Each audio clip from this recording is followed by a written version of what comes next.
सुप्रभात विद्यार्थियों, आइए आज एक एक कविता पाठ करेंगे। कविता का शीर्षक है बारहमासा, कवि नारायणलाल परमार, और यह कविता कक्षा 7वीं के पाठ्यक्रम के अंतर्गत है। इस वीडियो में आपको कविता की संपूर्ण व्याख्या मिलेगी। आइए कविता पढ़ने से पहले कुछ विशेष उद्देश्य, इसके प्रमुख उद्देश्य हैं कि पद्य साहित्य के प्रति विद्यार्थियों के मन में रुचि उत्पन्न करना, उनकी बोध क्षमता का विकास करना। कविता बारहमासा के माध्यम से भारतीय महीनों, सामाजिक त्योहारों, जीवन मूल्य से संबंधित विशेष जानकारी से छात्रों को परिचित कराना। इसमें आपको भारतीय महीनों के बारे में जानकारी मिलेगी। आप तो अंग्रेजी महीना जानते हैं और उसके अनुसार जाने वाले त्योहार जानते हैं। भारतवर्ष में जो त्योहार मनाते हैं, ये त्योहार भारतीय महीनों के अनुसार ही मनाते हैं। छात्रों के मन में सृजनात्मक भाव उत्पन्न करना तथा कविता रचने की प्रवृत्ति का विकास करना, भारतीय संस्कृति व परंपरा को समझने की जागरूकता उत्पन्न करना, विभिन्न त्योहारों के महत्व की जानकारी प्राप्त करना तथा समाज में प्रेम तथा सद्भावना बांटना, ये मुख्य उद्देश्य है। आइए कविता पढ़ने से पहले कवि परिचय के बारे में थोड़े जानकारी प्राप्त कर ले। इसके कवि हैं नारायणलाल परमार जी। उनका जन्म 1 जनवरी 1927 अंजार कच्छ गुजरात में, निधन 27 अप्रैल 2003 को। कवि नारायणलाल परमार हिंदी के साहित्यकार होने के साथ साथ छत्तीसगढ़ी के प्रथम पंक्ति के साहित्यकार माने जाते हैं। उनकी कविताएं तनबंगी, यह नदीधार, दिन पके हुए, घर कहाँ है, फूलदान भी धूल सना है, बाल कविताएं हैं। उनकी बाल कविताएं हैं दादाजी का खर्राटा, हरी मिर्चियाँ जिंदाबाद, गिलहरी प्रसन्न है। उनकी प्रमुख कृतियां हैं हिंदी रचनाओं में कांबर भर धूप, रोशनी का घोषणा पत्र, प्यार की लाज, छलना, पूजामयी, खोखले शब्दों के खिलाफ, सब कुछ निष्पन्न है, कस्तूरी यादें, विस्मय का वृंदावन आदि हैं। और उनकी कुछ छत्तीसगढ़ी रचनाओं में सोन के माली, सूरज नई मरे, मतवार आदि प्रमुख हैं। आइए कविता पढ़ने से पहले बारहमासा में जो प्रकृति में परिवर्तन आता है, उस प्रकृति के परिवर्तन में जो भिन्न भिन्न नजारा देखने को मिलता है, तो यहाँ पर आपके सामने प्रस्तुत किया गया है। और महीनों के बदलते क्रम के अनुसार ही मौसम का भी बदलाव होता रहता है। विभिन्न प्रकार के महीने किस प्रकार मनुष्य के जीवन में रंग भर देता है, प्रकृति के परिवर्तन होने से जीवन में जो परिवर्तन होता है उसके बारे में भी एहसास करा देता है। आइए हम कविता की संपूर्ण व्याख्या करें। बारहमासा, कवि नारायणलाल परमार।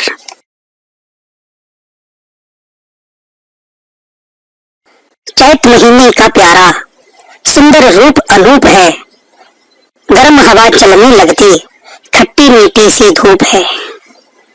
अब आप देखिए कि कितने प्यारे शब्दों में कवि ने कहा है, खट्टी मीठी सी धूप, चैत महीने का प्यारा सुंदर रूप अनूप है। ये कह रहे कि पहला महीना होता है हिंदी नववर्ष का, चैत महीना, जिसे चैत्र कहा जाता है। उस महीने का प्यारा सुंदर रूप अनूप है, उसका जो रूप है वो अनुपम होता है। चारों तरफ कितने प्रकार के फूल खिले होते हैं, हर प्रकार के, तो अधिकतम फूल इस मौसम में खिले होते हैं। गर्म हवा चलने लगती, कैसी हवा चलने लगती है? गर्म हवा। आपसे पहले कौन सी हवा होती थी? ठंडी। ठंड लगती थी फरवरी में और जनवरी में, उन महीनों में, दोनों में। तो अगर आप थोड़ी देर धूप में खड़े हो जाएं तो धूप बर्दाश्त से बाहर हो जाती है। और थोड़ी थोड़ी सुबह की धूप बड़ी अच्छी लगती है, मीठी मीठी लगती है। इस मौसम की जो धूप है वो खट्टी मीठी सी होती है। आते ही बैसाख के छुट्टी हुई मदरसों की, लगा गूंजने घर आंगन किलकारी से बच्चों की। ये समर वेकेशन की यहाँ बात की गई है। गर्मियों की छुट्टियां हो जाती है ना, तो आते ही बैसाखी क्या होता है? मदरसों की छुट्टियां हो जाती हैं। मदरसों माने स्कूलों। लगा गूंजने घर आंगन किलकारी से बच्चों की, और वो जो घर आंगन में किससे गूंजने लगता है? बच्चों की किलकारियों से। और जब घर में बच्चे रहेंगे तो क्या करेंगे? खेलेंगे भी। कोई लगातार हारा लेकिन कोई जीत रहा, तरह तरह के खेलों में जेठ महीना बीत रहा। अब एक महीना पूरा किस में बीत जाता है? खेलने में, कि कोई लगातार हार रहा है, कोई जीत रहा है। तो इस तरह के पूरे खेलों में जेठ महीना बीत जाता है। बच्चा पढ़ना नहीं चाहता इस छुट्टियों के दिनों में, मजे कर रहे हैं। काले काले बादल भी नभने चले दहाड़ के, आंधी इतराने लगी लगते ही आषाढ़ के। आषाढ़ महीना आ गया भाई। काले काले बादल भी कह रहा है गरजने लगे हैं, नभने चले दहाड़ के। लेकिन ये बड़ा सुंदर उदाहरण है मानवीकरण अलंकार का। मानवीकरण अलंकार वो क्या होता है कि जब प्रकृति के या पशु पक्षियों के व्यवहार में मनुष्यों का व्यवहार दिखाया जाता है तो उसे मानवीकरण अलंकार कहते हैं। तो यहाँ बता रहे हैं वो कि जो काले काले बादल हैं, सीधी सी बात, बादल गरज रहे हैं, उसको कवि कह रहा है कि नभ यानी आकाश में दहाड़ रहे हैं जैसे शेर। और आंधी इतराने लगी, तो आंधी इतराने लगी लगते ही आषाढ़ के। जैसे आषाढ़ महीना आता है तो मौसम का यह परिवर्तन आरंभ हो जाता है।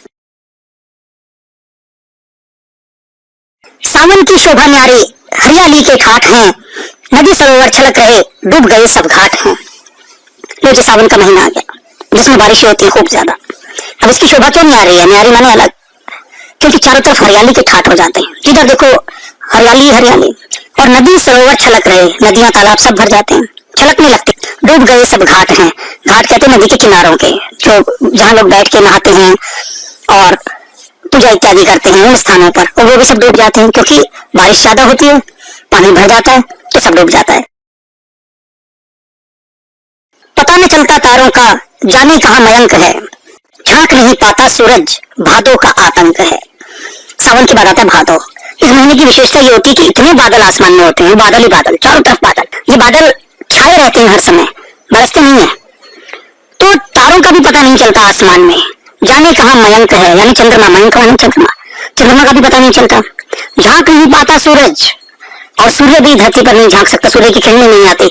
जब आकाश बादलों से ही भरा होगा तो भला कहां से सूर्य की किरण धरती पर आएगी? तो भादों का ऐसा आतंक होता है। भैया क्वार महीने में निर्मल होती जलधारा, मौसम कर देता सारे हंसी खुशी का बंटवारा। अब भादों के बाद जो क्वार महीना आता है तब तक सब कुछ सामान्य हो जाता है, सेट हो जाता है, यानी बारिश नहीं होती। बारिश के दिनों में नदियां देखो मैली होकर बहती, मिट्टी मिट्टी। तो ये जो क्वार का महीना है इसमें जल की धारा निर्मल हो जाती है, बिल्कुल साफ, कोई बारिश नहीं हो रही, और मौसम जो है सारी हंसी खुशी का बंटवारा कर देता है। क्वार महीने में सारा मौसम साफ होता है, सब कुछ प्रकृति बड़ी सुखद होती है, तो हंसी खुशी का बंटवारा हो जाता है, यानी अब आप लोग काम कर सकते हैं, मौसम इसकी अनुमति दे देता है। कार्तिक में जाड़ा आता, सात पटाखे फुलझड़ियां, फपती सबके चेहरों पर मुस्कानों की मधुलड़ियां। कार्तिक में ठंड आने लगती है, और उसके साथ कौन सा त्योहार आता है? दीपावली। और फपती सबके चेहरों पर मुस्कानों की मधुलड़ियां, बड़ी खुश हो जाते हैं सब, क्योंकि उनको लगता है दीपावली आ गई, मिठाइयां आएंगी घर में, फुलझड़ियां, पटाखे। दीपावली का त्योहार कार्तिक महीने में आता है। अगहन नाच नचा देता, बर्फ सरीखा है पानी, चलो नहा लो माँ कहती, नहीं चलेगी मनमानी। फिर अगहन महीना आता है अगला, सबको नाच नचा देता है, बच्चों को, हर एक को। तो पानी बर्फ के समान ठंडा होता है एकदम, और माँ कहती है नहा लो, तुम्हारी कोई मनमानी नहीं चलेगी। तो नहाने से बचते हैं बच्चे, और माँ उनको लगातार कहती कि नहीं तुमको नहाना पड़ेगा। उड़ी पतंगे पौष में, बाजी लगती जोर से, गली मोहल्ले अटारियां, भर जाते सब शोर से। पौष महीना आता है पतंगों का, चारों तरफ पतंगों की बाजियां लगती हैं, प्रतियोगिताएं होती हैं, गली मोहल्ले अटारियां, बिल्डिंगों के ऊपर, सब जगह पर क्या होता है, आपने चारों तरफ देखा होगा कि हर तरफ एक माहौल पतंगों का ही छाया होता है। अटारियां पर यानी छतों के ऊपर देखो सब बच्चे कैसे भरे और पतंग उड़ा रहे होते हैं, शोर मचा रहे होते हैं। तो इस महीने में खूब बाजियां लगती हैं, पौष महीने में पतंगों का ही महीना है। माघ महीना भर देता, मन में नई उमंग है, कहीं मंजीरे झांझ, कहीं बजता कहीं मृदंग है।